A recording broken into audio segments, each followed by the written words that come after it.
Mộc Văn xin kính chào quý vị và chào mừng quý vị đến với chương trình In-Depth của SBTN Úc Châu. Thưa quý vị, In-Depth là chương trình phỏng vấn chuyên sâu với khách mời là dân biểu, nhà hoạt động cộng đồng, những người có tên tuổi trong xã hội. Và chúng tôi rất hân hạnh hôm nay được đón dân biểu Craig Kelly. Good evening, Craig. Great to be back again. Thank you. Dân biểu khu vực Hills, New South Wales, dân biểu Đảng Tự do, thưa quý vị. Yes, so we have a week to go. One week. We're in the countdown now. Okay. Good luck. All the best. Now, I think it's worthwhile to this today's show. We would like to hear you in the format of myth busting section. A number of accusations, a number of lies, a number of statements made by the Labour Party. So let's fire off. So first of all is Medicare. Okay, so the Labour Party is saying the Liberals are planning or are going to privatize Medicare. Okay, look, so first on some of the myths. This has been an election campaign without parallel. We have seen the Labour Party, because they don't have any ideas to improve the economy of their country, simply go down a campaign, a scare campaign, and I hate to say the word, but telling lies. Nothing other than telling lies to scare people. Now, the first lie that they're telling is about the coalition will privatise Medicare. Now, this is just the greatest nonsense that I've ever heard. Firstly, Medicare is not a business. You could there's some government-run businesses which we have privatised in the past, and there's other government-run businesses that there's an argument to privatise. Now, where the business collects revenue and charges for services and collects that money and then pays things out and provides something else, like when they privatised Qantas Airline, or they privatised the Commonwealth Bank, or they privatised Telstra, those companies provided a service which they charged a fee for. And their business like that, it has revenue, it has expenses, it's a business that can be privatised if the business can make a profit. Now, Medicare is not a business. Medicare is simply a reimbursement system where the Commonwealth Government gives money from the Treasury to the doctors or the health providers. So what happens when you go to the doctor, if you're bulk billed, and that means that your doctor doesn't charge you anything, he actually charges the Commonwealth Government, he gets your little green Medicare card, he swipes it, puts the number in, and you don't pay anything, but the Commonwealth Government then pays the doctor, it's about $37 for a consultation. There's nothing there to sell. There's no product or service. It's a simply reimbursement where the Commonwealth pays the doctor. And it's about a $17 billion cost annually to the taxpayer. So the idea that you could sort of sell this it is really just a blatant untruth. It's a blatant lie. And Mr. Shorten, who's been caught out on this on the ABC program 7:30 report the other night, where he simply knows it is an absolute and untruth. Okay, very good. Thank you very much. Vâng, thưa quý vị, chúng tôi đang trao đổi với dân biểu Craig Kelly, dân biểu khu vực Hills, Đảng Tự do New South Wales, và một tuần nữa thì đến ngày bầu cử, thưa quý vị, và chúng tôi hỏi chuyện ông dân biểu về một số phát biểu luận điểm của Đảng Lao động, xem là ông giải thích như thế nào. Ví dụ như Đảng Lao động nói rằng là Đảng Tự do sẽ tư hữu hóa Medicare, thì điều đó có thật hay không? Và ông dân biểu giải thích cũng rất là cặn kẽ, và ông nói rằng là Medicare không phải là một cái business, không phải là một cái doanh nghiệp, mà nó là một cái hệ thống chi trả tiền cho chính phủ liên bang mà thôi. Cho nên thí dụ chúng ta nói về Qantas, chúng ta nói về Telstra, thì đó là những cái business mà chính phủ có thể gọi là tư hữu hóa được. Nhưng mà Medicare thì không phải như vậy. Đơn giản là một cái hệ thống chi trả, và bác sĩ khám bệnh, thí dụ ông được trả công 37 đồng, thì người bệnh nhân đưa cái thẻ Medicare màu xanh đó, và chính phủ trả cho ông bác sĩ qua cái số thẻ Medicare của chúng ta xài. Và mỗi năm thì Medicare tốn của chính phủ là 17 tỷ đô la, thưa quý vị. Yes, thanks for that point. And now, so the second point we would like to ask you, or we need your explanation regarding to the Liberal is not investing in Medicare, only the Labour, Yes. and beware of that. Yes. Well, again, another myth which will butt this one next. Yes. Okay. Firstly, the coalition in this current year coming, the total cost of Medicare is something like about $22.7 billion. And this year, we'll be spending 14% more on Medicare than in Labor's last year of government. So there's been no cuts. We're spending 14% more than when Labor was in government. And next year, we'll increase Medicare by about 3.4%. That's about $1 billion increase, $1,000 million more that we'll put into Medicare on top of that 14%. And the next year it'll be another $1 billion. And the next year after that, yet another $1 billion. So the idea that there's any cuts to Medicare are simply wrong. But what we are doing, we have to try and keep the increase under control. So what we've decided, we're going to continue with the policy introduced by Labor in 2013. They're going to continue to freeze the indexation of what the doctors get paid. Okay? So what that means, the $37 that the doctors get next year, that will still be $37. And the year after that, it will still be $37.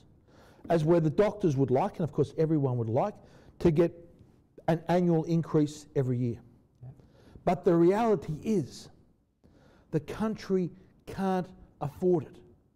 We don't have that money. The only way we can give the doctors an increase in that $37 they get is if we borrow the money. Right. And if we borrow the money, we've got to pay it back, and we've got to pay interest, and all it means is the shock to the system, sometimes down the track, we're much more. Right. So we're in the coalition, we want to make Medicare sustainable in the long run. Right. And that's why we've decided to put the freeze on the rebate that the doctors get. So there's just, so it continues at that $37 mark. Now, the argument is, well, this will mean doctors will start to charge or to bulk, they will no longer bulk bill. The facts are, the bulk billing rates for visits to the doctor in this country are currently 84%. This is the highest level. We're at the highest level since Medicare was introduced. So more people are going to the doctors for free, even though, look, when you say free, nothing is for free. The Commonwealth pays for it. More people go without paying anything than they've ever happened in our nation. And just one other point that's important on this. I know it's a long answer, but yes, okay. Because we've made those some savings through not increasing what the doctors get paid, that's meant we've had more money to put in the health system elsewhere. I'll give you one example. Hepatitis C. People previously that had contracted hepatitis C led a life that reduced life expectancy, a miserable existence. Through the medical inventions we've seen and the medical advancements, we've been able to come up, or the medical researchers have come up with a drug that not just deals with the symptoms, it actually cures hepatitis C. We now have a cure for hepatitis C. The only problem is the cost of that cure. A set of tablets which you take for 6 months, the cost of the course is $110,000. Yeah. So someone that has hepatitis C with a cost of $110,000, what we've been able to do, we've been able to say the government's going to pay for that. We've been able to afford that because we haven't put those increases into the doctors. Right. So that's getting more people, protecting more people from health. This is the things we can do. And there's going to be more and more of those pressures coming on the health system in the years to come. That's why the steps that we are taking are to freeze the rebate, but still increase the amount of money that's going to Medicare overall, are very important for our nation's future. Right. Okay. Excellent. Vâng, thưa quý vị, tiếp tục trao đổi thì câu hỏi thứ hai chúng tôi đưa ra như thế này đối với ông dân biểu Craig Kelly, đó là Đảng Lao động nói rằng là Đảng Tự do luôn luôn cắt ngân khoản dành cho Medicare, không quan tâm đến Medicare và thậm chí là luôn luôn có cái kế hoạch là tư hữu hóa nó. Và về cái điểm là Đảng Tự do không đầu tư cho Medicare, điều đó đúng hay không? Thì ông Craig Kelly là phía Đảng Tự do, ông trả lời như thế này. Là thưa quý vị, đó là thí dụ như năm nay là chính phủ tự do cấp thêm 22,7 tỷ đô la cho Medicare, và như thế là tăng 14% so với chính phủ lao động trước đây. Sang năm tới thì là số tiền cho Medicare tăng 3,4%, tức là 1 tỷ đô la thưa quý vị.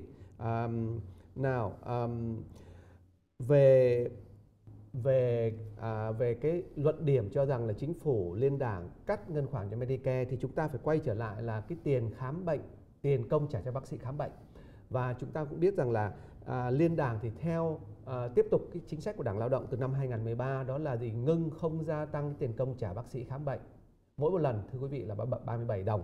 Và ông dân biểu ông giải thích rằng là sở dĩ giữ nguyên cái mức 37 đồng đó để mà có tiền để chi trả cho những cái khoản khác trong hệ thống Medicare.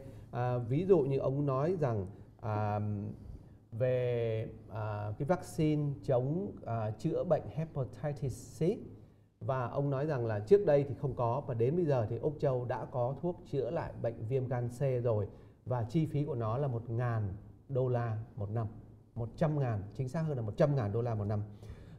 Thì ông dân biểu ông giải thích rằng là phải có những cái biện pháp tiết kiệm cái tiền trả bác sĩ như vậy, chính phủ liên đảng đang thực hiện, thì mới có tiền để đầu tư cho những cái ngân sách, những cái loại thuốc mới để chữa bệnh, gọi là thần dược, thưa quý vị. Yes, so I'm happy with your answer about the Medicare. And next we move to tax cuts.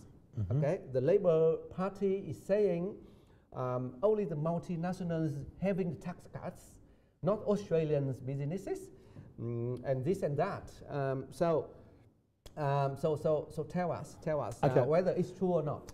Firstly on the multinationals. Okay. There is an issue of tax avoidance by some of the large multinational companies that are able to engage in what's called transfer pricing, where they're selling stuff between different entities of the one company. They charge the Australian entity a higher price, so it seems they make less profit in Australia and more profit overseas. Labor did nothing on this for 6 years. Nothing. We in the coalition are tackling this problem. We've changed some of the legislation. Joe Hockey, when he was Treasurer, led from the front to try and have a united attack on this from all developed nations. We have tax inspectors embedded in these large companies. We're cracking down on this multinationals. Now, when it comes to the changes in the tax system, the corporate rate of tax in this country is currently 30%. Okay? So after the companies, after they pay all their employees and pay for all the goods and have all their expenses, and they pay their GST and their land tax and their superannuation and their workers' compensation and all the other taxes that they have to pay, if they have any money left, they have to pay another 30% on the profit that's left, on their net profit. Now that 30% rate in Australia makes us internationally uncompetitive. Because in countries like the UK, they have a tax rate, a company tax rate of 20%. In Singapore and Hong Kong, it's 15 and 17. In New Zealand, it's 27.5. So our rate being higher becomes a disincentive for people to invest in Australia. So what we've decided to do, if we're going to grow our economy in the years to come, if we're going to create the jobs that need to be created in the economy, if we're going to create the wealth, that's a very important point, create the wealth that we have, it doesn't come down from heaven. We have to create it through work and businesses and factories and farms and mines and people's creative skills. We have to create the wealth. If we're going to do that, we need to incentivise people to invest. And that's why we've decided over the next decade that we will step by step reduce the rate of company tax. Right. Now the first reduction is already through. For companies that have a turnover of under $2 million. So that's very small businesses. And in fact, you know, a lot of businesses have a turnover that are still small, have more than $2 million. But if you have $2 million or less in turnover, this coming financial year, your company tax rate won't be 30%, it'll be 27.5%. And then it will come down to 27, and then come down to 25. And for the larger companies, next year, it'll get for companies up to $5 million in turnover, they will get the benefit of that reduction in the rate of tax. And so on and so on and so on for larger companies, until we have, in a decade's time, all companies paying 25% tax. Now, this is the very important point. This is the fundamental, most important point of this election. Labor are saying that's giving away money to these companies. By letting these companies keep more of the profits that they make, it's giving them more. But this has happened in the past. We've had higher tax rates in this country, and it was just a matter of putting the tax rates up and getting more money. Why wouldn't you do it? Right. The reason you don't do it, if you put the taxes up, it becomes a disincentive for people to invest. But if you lower the taxes, you get more investment. And what our history has shown, that every single time we've lowered the rate of tax, we've got a bigger economic pie with more wealth, more jobs, more tax revenue, and we've got more company tax being paid at the lower percentage rate than we have at the higher percentage rate. Now, I believe we'll be able to show this, because it's being done on a step-by-step basis, we'll be able to show that each reduction that goes in the system doesn't cost the budget or the taxpayer a cent. We'll get more tax as we lower the rate. I know it sounds counterintuitive, but that is what has happened in the past, and I believe that is what has happened, that will happen in the future. And that will be the key to our economic prosperity in the years to come. Okay, got your point. Right, vâng, thưa quý vị, sau một câu hỏi nữa, chúng tôi đưa câu hỏi cho dân biểu Kelly, đó là phía Đảng Lao động nói rằng là Đảng Tự Do chỉ tức là chỉ giảm thuế cho các công ty đa quốc gia, và như vậy là giúp công ty đa quốc gia làm giàu và bỏ rơi quyền lợi của người Úc. Điều đó đúng hay không? Vâng, thì câu hỏi này thì dân biểu Kelly nói đến rằng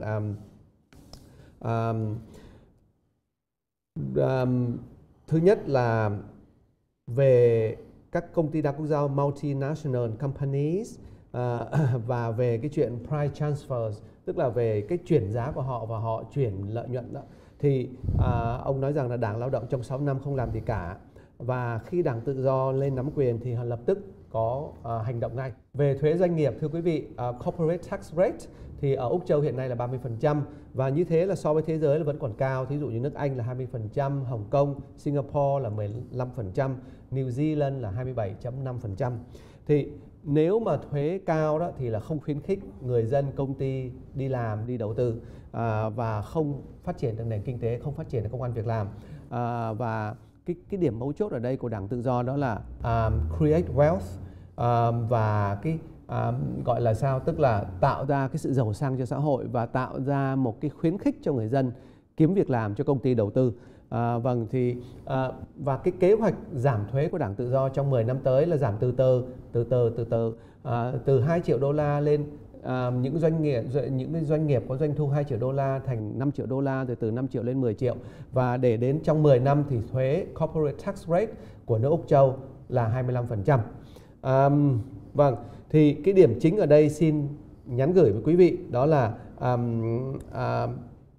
thuế công ty giảm nhưng mà không cái nguồn lợi thu về không hề giảm.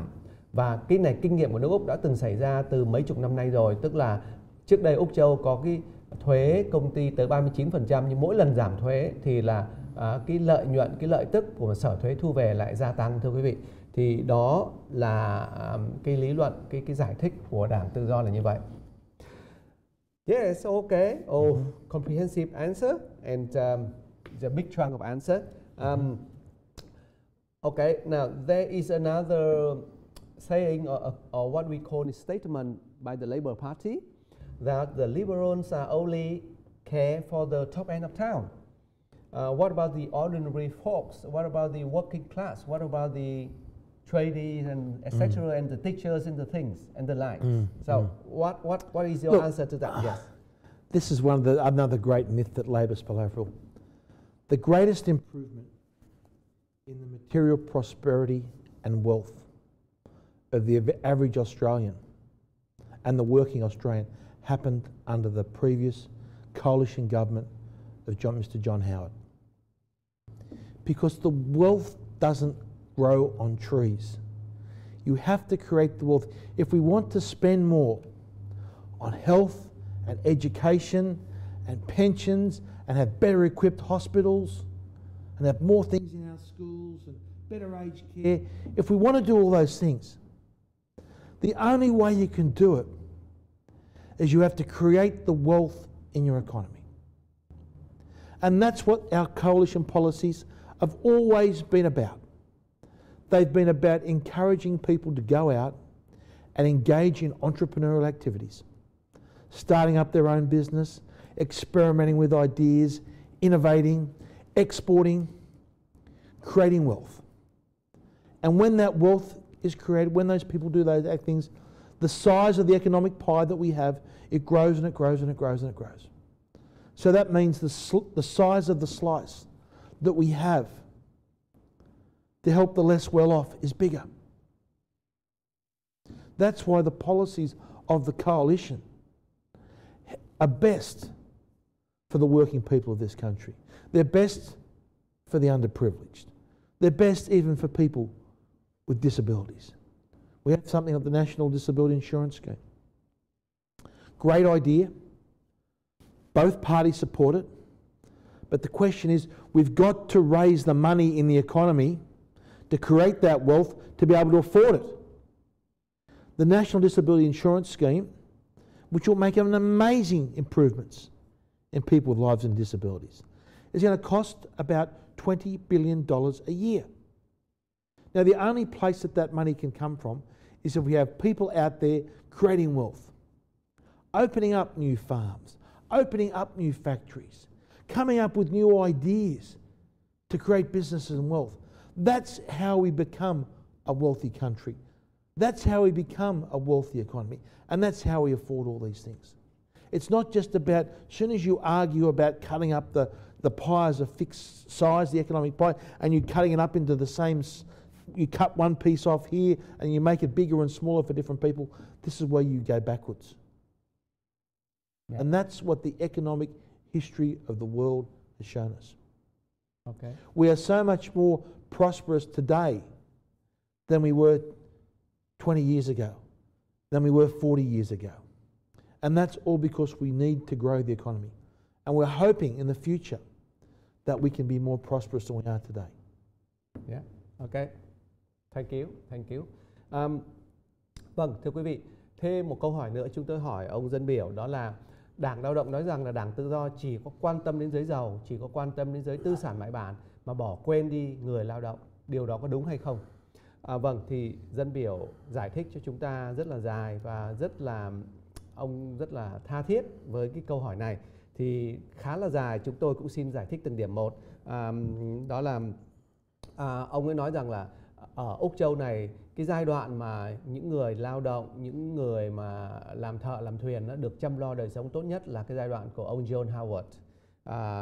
Và giai đoạn đó thì là về y tế, về giáo dục, về pension, về tiền cho người già được gia tăng, được chăm sóc, được chăm lo đầy đủ. Và giai đoạn đó thì nền kinh tế Úc Châu phát triển khá, miếng bánh kinh tế mở rộng ra được lớn hơn và từ đó phần chia cho mỗi người cũng lớn hơn. Cái chính sách của Đảng Tự Do đó là khuyến khích người dân hãy sáng tạo, hãy mạnh dạn, hãy tự mở doanh nghiệp, kinh doanh, xuất cảng và tạo ra cái của cải tài sản, tạo ra sự giàu sang. Và khi đó thì cái nền kinh tế Úc Châu nó sẽ rộng lớn hơn, nó sẽ giàu sang hơn, và để mà có tiền giúp đỡ cho những người nghèo trong xã hội. Thí dụ ông nói đến một cái chương trình bảo hiểm cho người khiếm tật là NDIS, thưa quý vị, thì đây là một cái chương trình mà rất là hay của nước Úc, mà do hai đảng đều đồng thuận về cái chương trình này, nhưng mà tốn cái chương trình này là tốn kém tới 22 tỷ đô la mỗi năm. Thì thành ra đó là điều mà Đảng Tự Do muốn khuyến khích người dân làm việc, sáng tạo, kinh doanh, xuất cảng và kiếm tiền và xây dựng cái nền tảng xã hội, nền tảng công ty giàu có hơn để mà đưa đất nước tiến tới. Ngày nay thì Úc Châu đã giàu sang hơn cách đây 20 năm, 30 năm trước rất là nhiều thưa quý vị, và đó là cái tinh thần khởi nghiệp và tinh thần cần cù hăng say kinh doanh của người Úc. We should thank for all the information, myth busting today. Thanks so much, and so tell us what are you up to next week? Look, it's the last one. The last week, yeah, very last week before the election campaign. The weekend coming up, I'll be out and about. I'm at a couple of football games. I'm visiting one of the pony clubs. I'm visiting the rural fire service station. I'll be at pre-poll. People that are actually working on election day can actually vote early, so there'll be people voting this weekend. I'll be at all of those things. There's a lot of other. There's our big Liberal Party campaign launch with the Prime Minister with Sunday. Yes, tell us the venue, whereabouts. It's a secret. If you knew, I'd have to kill you. So we have to watch telly on Watch Sunday. the TV on Sunday, yes. Okay. So it'll be a big campaign launch on Sunday. Okay. With the Prime Minister. Yeah. And then next week it'll be out early every morning at the railway stations, out at the shopping centres, talking to as many people as I possibly can to encourage them for the future of this country. It's important that they support the coalition government. We've been, I believe, look, there's been some rough things and there's been some things that haven't worked out. But overall, I believe we've done a good job. There's been our economic growth, 3%, higher than any of the G7 nations. 300,000 people employed last year. The greatest employment growth since 2007. Right. We've got the economy heading on the right track. The idea that you could go back to some dysfunctional chaos of a Labor and Greens and Bill Short that wants to run the country like a trade union, this should terrify the average Australian. Right. So we just hope that people look through the issues, make their vote, they consider their vote, and they cast their ballot very carefully on election day. Okay, excellent. Vâng, thưa quý vị, câu hỏi cuối cùng chúng tôi hỏi ông dân biểu là tuần tới ông sẽ làm những công việc gì? Thì ông cũng nói rằng vận động, tức là tuần tới là tuần cuối cùng của trước ngày bỏ phiếu thưa quý vị, và ông sẽ đến các địa điểm gặp gỡ người dân, thí dụ như đến những trận cầu, trận túc cầu, trận đá banh, rồi đến thăm sở cứu hỏa, đơn vị cứu hỏa, rồi đến thăm những cái trạm bỏ phiếu sớm, và ông tiếp tục đến ra nhà ga, đến shopping center, trung tâm mua sắm, và ông kêu gọi người dân, kêu gọi cử tri hãy hậu thuẫn liên đảng trong cái kỳ bầu cử trong cái ngày mùng 2 tháng 7 tới.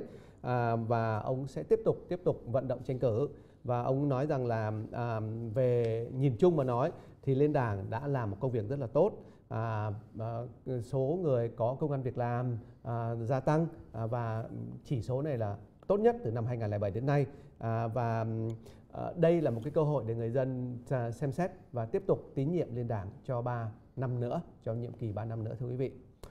Great, Craig Kelly, thanks so much for coming here today. Great to be here. It's a bit cold outside, I must say. The weather's really turned. So we're feeling the first real blast of winter. Okay. So keep your health in good shape. Keep the vitamins up. Vitamin up. Yes, and then don't get flu or don't fall ill. We'll touch wood. Okay. Yes, and hope to catch you back.